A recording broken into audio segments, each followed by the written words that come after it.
مسند احمد اور مصدرک حاکم میں یہ حدیث ہے، ان ملک الموت یاتی عند راس المیت، ملک الموت بندے کے سر کے پاس آ جاتا ہے، بندہ کھانا کھا رہا ہے، ملک الموت یہاں پہنچ چکا ہے، اس کو علم نہیں، جب وقت آ گیا اللہ کا لکھا ہوا تو روح کو حکم دیتا ہے، اخرجی ایت الروح الطیبہ، اے پاکیزہ اور عمدہ روح اس جسم سے نکل جا۔ یہ عمدہ روح کیا ہے؟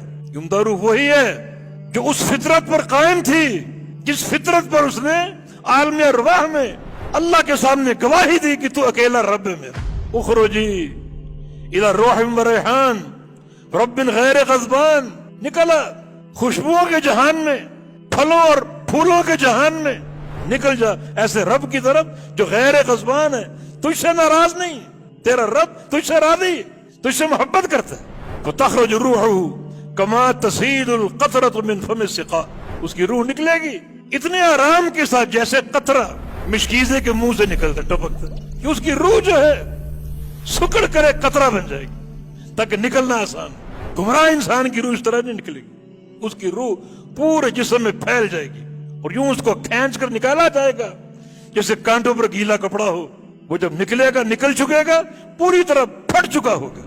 جب امر آ گیا، وقت آ گیا، فرشتہ کیا بولتے؟ اخرجی ایت روح الخبیثہ، اے خبیث روح، گندی روح، نکلا باہر۔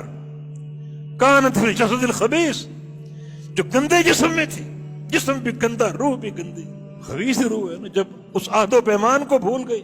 اخرجی الی سخط من اللہ وغضب، نکلا اللہ کی ناراضگی کی طرف، اللہ کے غضب کی طرف، اب تو نے ہمیشہ اللہ کے غضب کا نشانہ بن۔ ینتزع منہ کما ینتزع الصفود من الصوف المبلول، روح کیسے نکلے گی؟